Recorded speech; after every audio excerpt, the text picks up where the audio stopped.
We're going to conclude our series entitled Connect. It's been a series on relationships. We'll pick up more of the dynamics of this in our family series in June. But for now, we're going to close today with communion and a message entitled The Test of Trust. Now, there's a misunderstanding many times between forgiveness and trust. Though related, they are two separate dynamics. And to explore this today, we're going to go back to a text that we visited 2 weeks ago that had to do with two giants of the faith having a gigantic collision, Paul and Barnabas. The background to what we're about to read is that Paul and Barnabas are tied at the heart and at the hip. Before Paul becomes a believer, he is a Christian hater, a Jesus persecutor, and his authority put believers both in prison and to death until he meets Jesus personally, commits his life to the Lord, and there is an absolute transformation. The reason that worked is this dude named Barnabas mentored him, fathered him, discipled him, and trained him. He was the only one who wasn't afraid of Paul and believed in him. So when you look at this dynamic, they are changing the world, planting churches, extending the gospel. It's an awesome partnership. But on one of those missions, Barnabas has a cousin, a blood relative named Mark. And Mark quits on them. It's with this background we come into this story. After some days, Paul said to Barnabas, "Let us return and visit the brothers in every city where we proclaim the word of the Lord and see how they are." Now Barnabas wanted to take with them John called Mark, but Paul thought best not to take with them one who had withdrawn from them in Pamphylia and had not gone with them to the work. And there arose a sharp disagreement. Don't you like how that's stated? So that they separated from each other. Barnabas took Mark with him and sailed away to Cyprus, but Paul chose Silas and departed, having been commended by the brothers to the grace of the Lord. And he went through Syria and Cilicia, strengthening the churches. And what we see here, the positive in this, we look at this one team, apostolic team, became two. So you double the influence. But let's go to our notes here. More of a practical teaching than it is a preaching this morning. There are some gems we can pull out from this and ancillary scriptures. While forgiveness should be given, trust should be earned. They are related, but they're different. The great apostle Paul writes here in the book of Ephesians, "Let all bitterness and wrath and anger and clamor and slander be put away from you, along with all malice. Be kind to one another, tenderhearted, forgiving one another." And here's the kicker, "as God in Christ forgave you." How did God in Christ forgive us? Unconditionally, immediately. Jesus doesn't wait for us to change and get better before he extends forgiveness. It is a gift to be received at any time that we're ready. So, forgiveness is a biblical command to be obeyed. Trust is a bridge that is conditionally built and earned, right? Paul forgave Mark. I'm sure he did. But he didn't trust Mark for the next mission because Mark quit on them probably at a very serious and important time. How many of you have been quit on before, betrayed, or violated? Sure. If you've lived as a human being on this earth, there's everybody's gone through this. Now, forgiveness, as John Bevere taught last week, it's not an emotion or a feeling. It's a decision. It's a decision we make and declare in our hearts, and if necessarily verbally, over and over again until what's on the outside that we're declaring by faith gets on the inside. What is a decision eventually becomes an emotion. And we all know that we can change and they can change, all right? Now, but there's a difference between forgiveness and trust. We forgive so we don't get sick. Because the American Medical Association neurologists, psychiatrists, medical experts now in the progression of physiology with neurology and all of these disciplines, we know that 60% of hospital beds are filled with patients of all kinds of infirmities that are engendered not necessarily by physical triggers alone, but by emotional triggers that can be related to resentment and bitterness that causes all kinds of hormonal, physiological, and chemical reactions relating to cancer and arthritis and diabetes. Yes, diet and exercise is a factor, but studies are showing now that the way God designed us emotionally must be managed carefully. And when we become bitter, we don't get better. We get worse. And forgiveness is the trigger to the healing of our emotions and our soul. Now, let me give you a picture here. This is Mark, one of my Marks on my staff. That's Henrik. He's our middle school director. Isn't he darling up there? And this was a message given a while back, and we did this at other churches, on how we need to value the upcoming and next generation. Russell does a good job of leading them. If you've never come at night, you need to get out more and get young again as you see energy at our 6 o'clock and 7:30 services. They don't come in the morning because they're still sleeping, all right? Now, Henrik was carrying me. This is an illustration of how one day the next generation will carry the older generation. Now, if he had dropped me once, I would forgive him and still trust him, because that could have been an accident. But if in the second service, we were at Joe Onosai's church, Pastor Joe, a strong man. We were doing this once. But if he dropped me the second time, I would forgive him, but not trust him. And some of you have felt dropped in your relationships. Maybe you dropped somebody or somebody dropped you, and you're still feeling the pain of being dropped, or they're still feeling the pain of you having dropped them. Because we know how it goes. It's two ways. I would forgive Henrik, but I wouldn't trust him. Paul forgave Mark, but didn't yet trust him. There is a difference. Forgiveness does not require trust. See, I'm going to tell you, just in decades of being a minister, having to unravel this, teach that, counsel this, people get hung up on forgiveness because they think that if you forgive somebody, you've got to go hang out with them, reconcile with them. Here's forgiveness, here's reconciliation, here's the bridge. It's called trust. It's the trust bridge. Now, we forgive immediately, let's go to our notes here, so we don't get bitter, but we trust gradually. Gradually, so we can get better. We forgive immediately so we don't get bitter, but we trust gradually so we can get better. Apostle Paul writes in Hebrews, strive for peace with everyone. That should be our goal. And for the holiness without which no one will see the Lord. See to it that no one fails to obtain the grace of God, his undeserved favor, his merit. That no root of bitterness springs up and causes trouble, and by it many become defiled. Paul is writing here that bitterness nullifies grace. That's because grace is freely given. Grace is the overcoming power of God, the unmerited favor of God, but bitterness is the one thing that can nullify the grace of God working in all of our lives. And he says bitterness can defile others. We know people who are bitter, right? We all know them. I've had to battle it in my life. And when we're bitter, we're toxic. And it kind of spews out on other people. You can't put your finger on it. It has nothing to do with you. But somewhere in the world of their relationships, there's an unresolved resentment that's gotten deep into their soul. And now unforgiveness and resentment is resulting in bitterness. And bitterness, unhealed, leads to disease.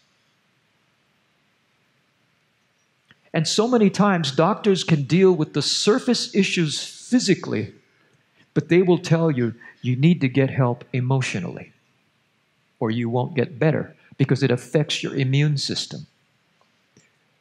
And so forgiveness is what we do. Jesus teaches this. You can spend a whole month just on forgiveness alone theologically.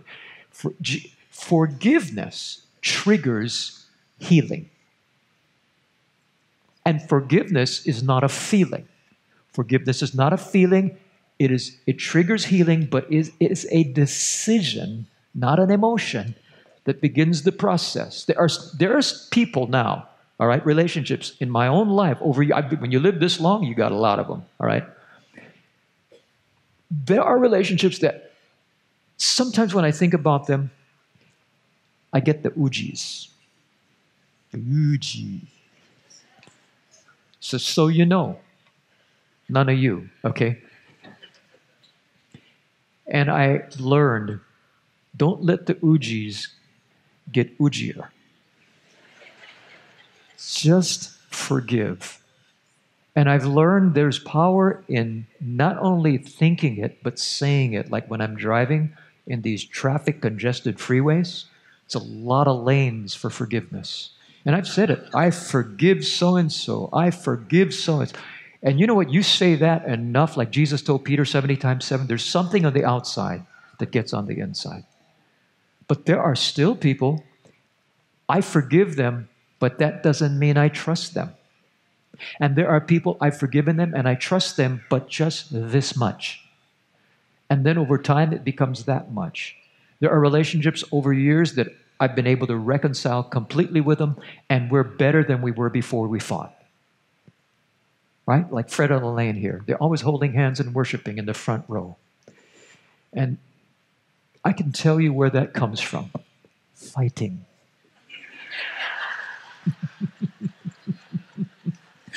When a Samoan marries a Filipino from Farrington, you have had fighting.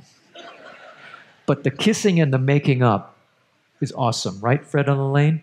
You see, that's what you get when you sit in the front row. The blessing of becoming an illustration.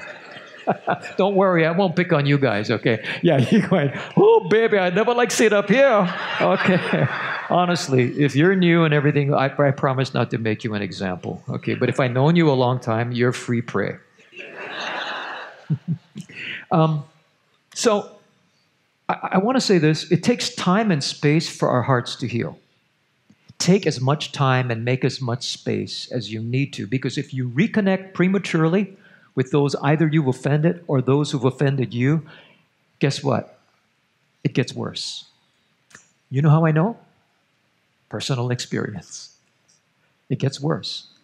And then it can get toxic faster. Allow me to say this. Don't be guilted. Okay, I have this in my notes. Don't be guilted into a premature reconnection. You and only you determine the when. Because sometimes people need something from you, want something from you, expect something of you. And if we're not careful, before our hearts are ready and they have changed, we get passive-aggressively guilted into a premature attempt at reconciliation or reconnection, right? And that's why we come together across the trust bridge gradually, incrementally. It's a journey. It's a process. And think about this. The ones who don't like the boundaries of time and space that you set up are the ones that benefited from those boundaries not being there before. They often need something from you, want something from you, expect something of you. And listen, it works two ways. They could be holding you and I at a distance of time and space because we were the perpetrators. And although we know we've changed, we want so much to let them know that we can only get as close to them as they allow us to, because their hearts need to heal from what we've done. Fair enough? Fair enough. Now, close relational gaps carefully. Back to your notes. Close relational gaps carefully. Jesus says here in the Gospel of Matthew, every healthy tree bears good fruit, but the diseased tree bears bad fruit. A healthy tree cannot bear bad fruit, nor can a diseased tree bear good fruit. Every tree that does not bear good fruit is cut down and thrown into the fire. Thus you will recognize them by their fruits. Jesus is talking about character. The Old Testament likens us to being plantings of the Lord. And so when our hearts are good, we bear good fruit. When our hearts are bad, we can spew out and grow fruit that spoil. Now, true health is only restored as healing is gradual. It's only restored gradually when both parties are ready. You may be ready to reconcile. They may not be ready. They need to heal. We need to respect that boundary. And vice versa. Because when we try to cross boundaries through overreach and manipulation, we make a greater breach happen. And then it's a longer journey, and it may not be quite possible, as much as we want it. Now, here's the big deal that Jesus is saying. Test for fruit. Don't measure time. Fruit is grown over time. In other words, when people want to get back together with us or us back together with them, we can say, look, time heals. It's been a long time. What's wrong with you? Time heals nothing. Time just is time. It's what happens in the time of separation, time and space, that healing needs to happen. And in the time and space, it's choosing to forgive and asking God to change our hearts. Because the Holy Spirit's the only one who can transform us on the inside. It's not self-help books, okay? It's the Spirit of God. And when we say, Lord, help me change, or help them to change, help both of us to change, we give God a conduit for His grace to work inside. Because God's will is to reconcile. Ideally, it is to reconcile. But here's a question. Here's the question we should ask, okay? It's helped me. Ask this question. What would have to change for me to trust this person again? What specifically would have to change for me to trust this person again? And they're asking the same thing about us. And what would make it different this time if we came back together? Either a friendship, a business partnership, a marriage, whatever situation that is. And then when you specifically have to articulate that, and you have to write that down, you get real specific. Wow, watch this. There's a difference. If I have, say, offended Fred and Elaine, let's just stay on Fred and Elaine today since we won't abuse anybody else. Let's just say I stole Fred's 2 cars, all right? And we were friends. If I just say to Fred, I'm sorry for the pain that I caused you. I'm sorry that we went bad. Let me ask you a question. If you were Fred, especially you men who are car hawks, and these were Jaguars, okay, not Toyotas. I love Toyotas. I own a Toyota. Would that be enough for you? Yeah, see, I can tell by the reaction you're going, sort of. What's wrong with that on my part is I'm not being specific enough. The evidence of change is if I can say to Fred, I stole your automobiles, and that, in doing that, I was a thief. I acted as a thief. Please forgive me. And here are my 2 Toyotas in exchange. Not really. That wouldn't be bad. So I'll get in there, right? And I return the automobiles. How many of you know then we can talk business? See that? So a lot of people, if we're not careful and we've offended people, we want to get back into their lives with vague generalities that sound syrupy. Those are not engendering of trust. But when I tell Fred, I stole your cars and here they are, back again, we'll go, okay, that's evidence of change. Fred would say, well, what would have to change for us to consider gradually reconnecting is you confess specifically to your overreach and give me my cars back, man. And see, what happens is sometimes we settle for the syrupy, surfacey apology, but where's the evidence? You can only measure fruit over what? Time. Time. And within that span of time, there's specificity of forgiveness and confession, and when possible, restitution. That's how we cross the bridge of trust. It cannot be coerced or rushed, and we'll close with this today. Accept the reality of pauses and endings.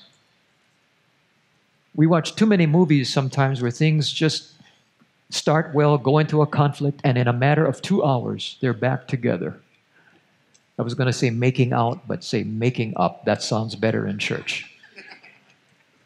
Okay? Now, King Solomon, the smartest guy who ever lived, the wisest guy who ever lived, but apparently had issues towards the middle of his life and not living what he knew. He says this, "For everything there is a season, a time for every matter under heaven, a time to cast away stones, a time to gather stones together, a time to embrace, and a time to refrain from embracing, a time to seek, a time to lose, a time to keep, and a time to cast away." So there is a time to bring close and a time to keep at a distance. But that word time repeats itself. It takes time to heal, and healing takes time. All right? Now, great Apostle Paul writes in Romans, "Repay no one evil for evil, but give thought to do what is honorable in the sight of all, and if possible," key words, if possible, "so far as it depends on you," and I might add on them, "live peaceably with all." In other words, what Paul is saying, it's not always going to be possible. And we're going to have to accept the fact that some relationships, as much as we don't want them to, and not even the Lord would want them to, in an ideal world, will have to stay in limbo. It's called the tension. But violate the test of trust at your peril. I've been at this a long time. When you're lived as long as I have and been in ministry as long as I have, I find that people mix up forgiveness and trust and reconciliation and bundle it all together and feel guilted into doing something that the heart is not ready for. It's okay.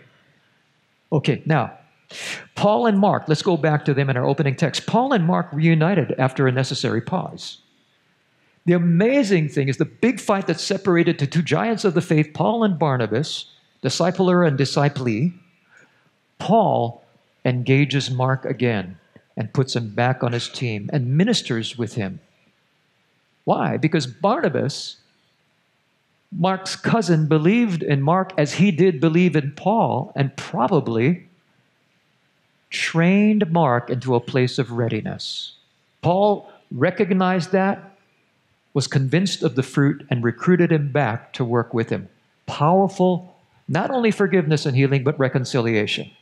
A relationship that was dropped came back together. Awesome. Here's the interesting thing, though. You never find, again, Paul and Barnabas working together.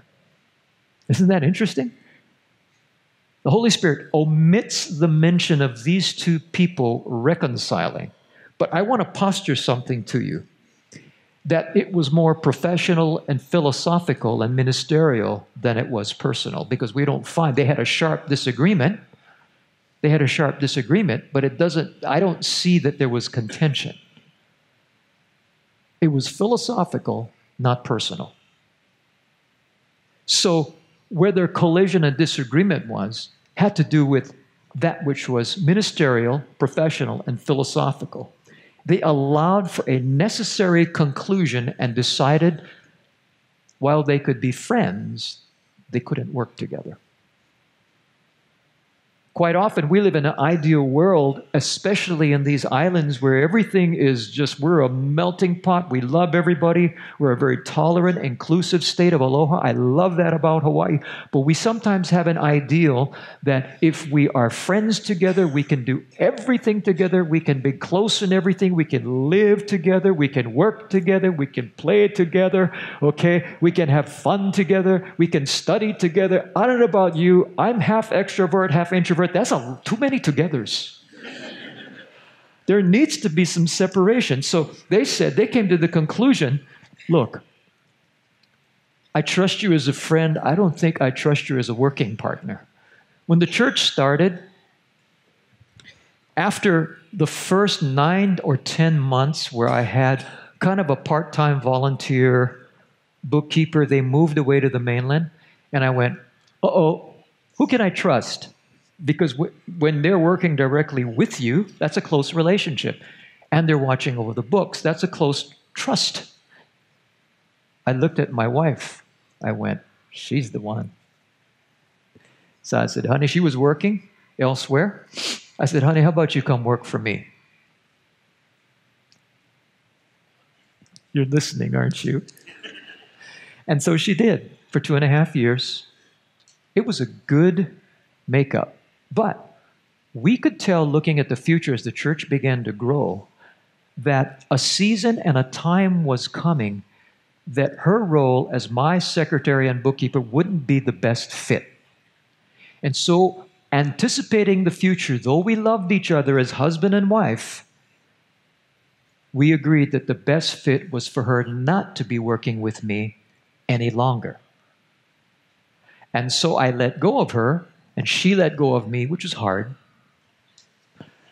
And we got another bookkeeper who happened to come into the church at that time, who was a pro. I mean, he could do mostly everything. And we had a blessed time, and he helped us get to the next level.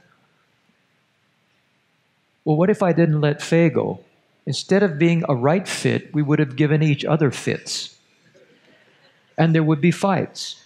Sometimes we live in an ideal. We need to clock time and seasons, lanes of trust. My wife loves me dearly, I would like to believe, after almost 39 years of marriage. In that, not only Fred and Elaine, there have been fights, and we've given each other fits. She trusts me as her husband. I believe this.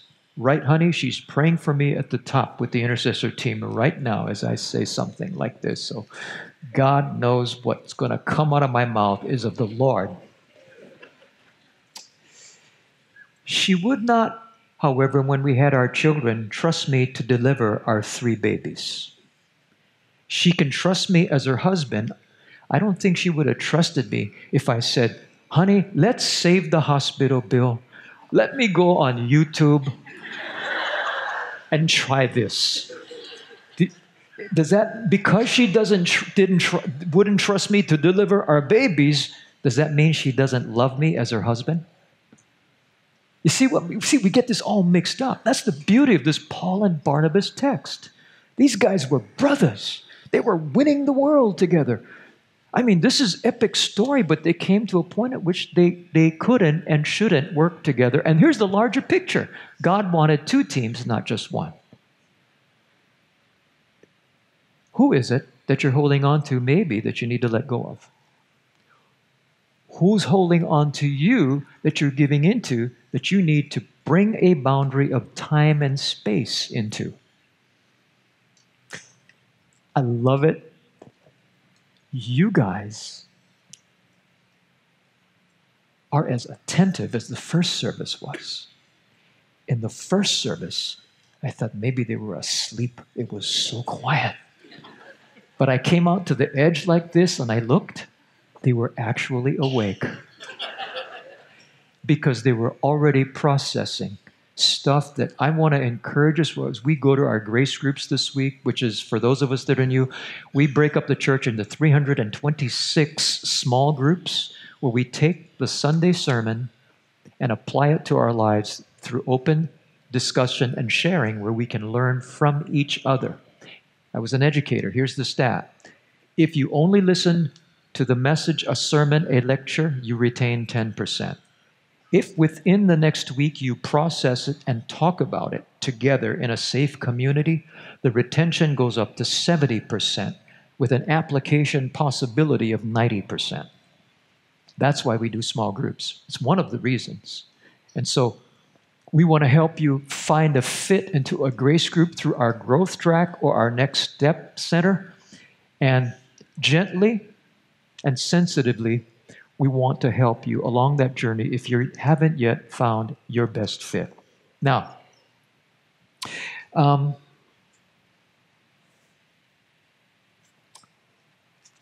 this year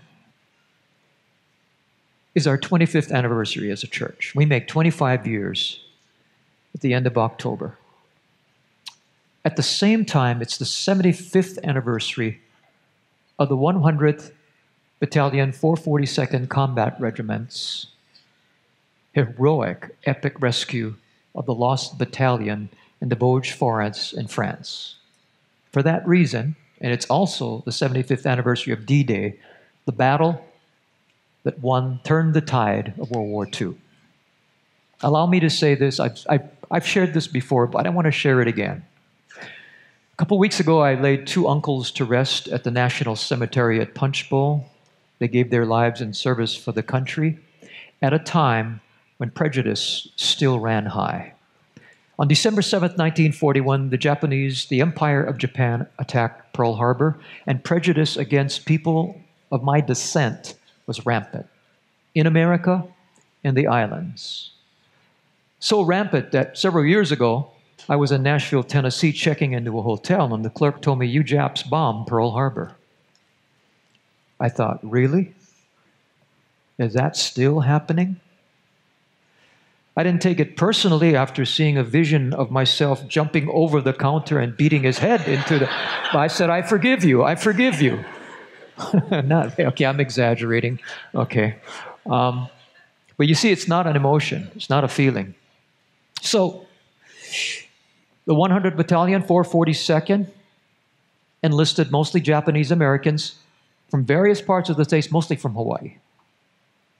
To make a long story short, they had to choose to forgive a country that did not trust them, that treated them differently. And they had to earn the trust of a country they loved that didn't believe in them because of what happened at Pearl Harbor. So many of my family had to say, look, we're Americans. We're not of the Empire of Japan. And to prove it, they enlisted. Well, we know now in U.S. military history, not just Army history, the 100 Battalion 442nd is the most highly decorated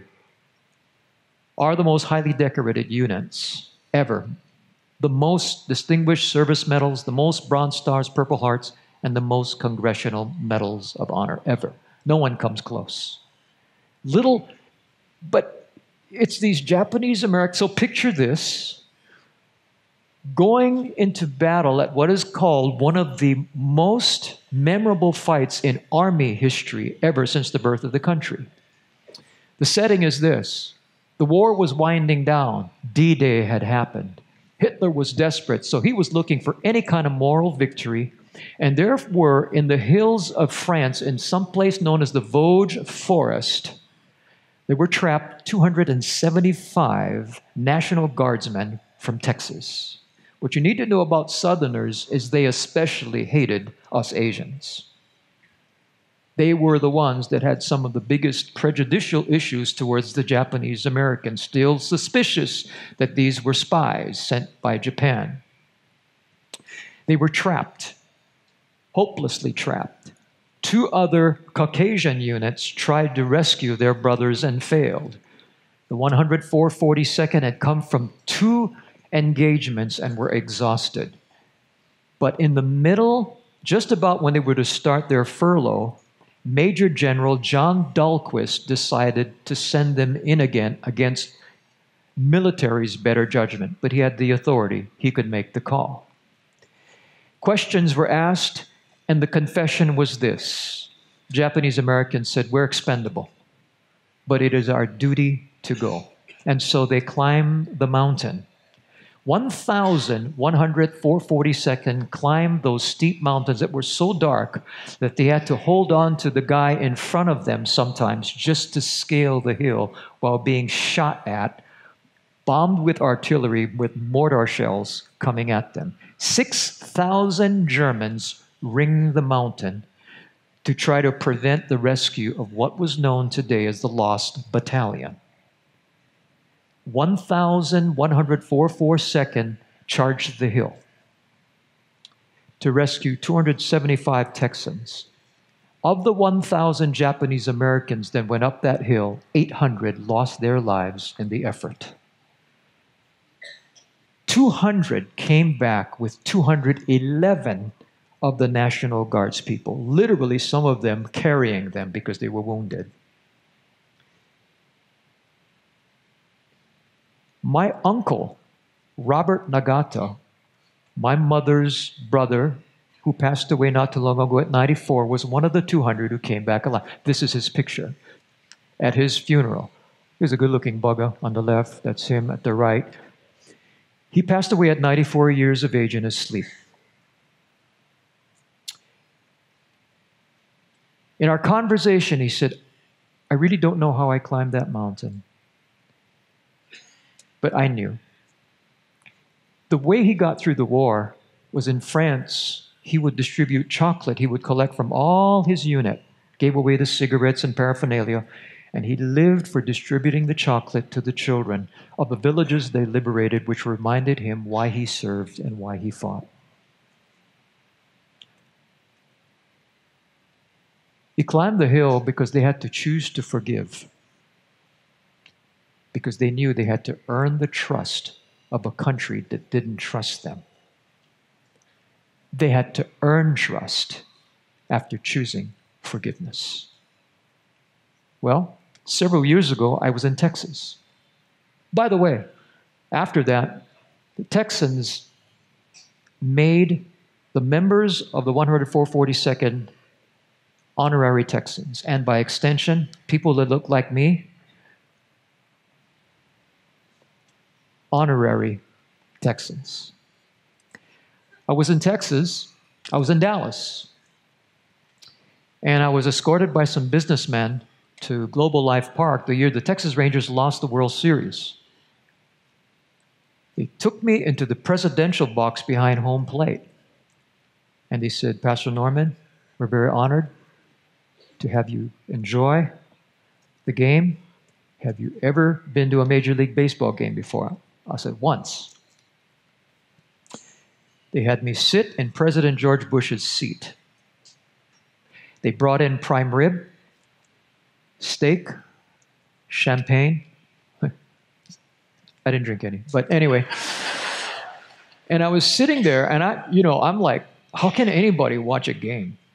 And I remember, this is funny. One of them came back. They said, oh, by the way, the president likes to come in unannounced with his security. If he comes in, you'll need to move to the seat to your right. I'm like, get out of here, of course. As I sat in the president's seat, I realized I was standing on my uncle's shoulders. The trust that he earned through his bravery and chivalry, remembering why he fought. You know what I noticed? I had an uncle, same family, my mother's brother. He passed recently at 92. He was with the 100th. You know what I noticed about my uncles who served? And there's two other uncles I kind of bedded down this last couple weeks. They all lived to a ripe old age. Could it be? And this is the age where you ate pork and smoked and drank, and you didn't have all the keto diet and intermittent fasting. And if I told my uncles about that today, they would go, shut up. Live, eat, drink, and be merry, brah. I speculate that they lived a long life because they knew how to forgive. Because they knew they had to. And it's one thing to be friends together, but they say you never know who your friends are. You have to, unless you fight with them. And sometimes when you fight with each other. Greater love is no man than this, than he laid down his life for his brothers.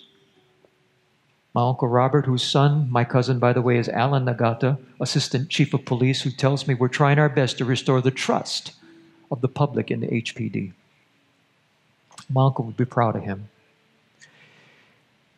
Christ laid down his life for us that we might have forgiveness and freedom, and he wants nothing else than to us put our trust in him as he gave his life for us.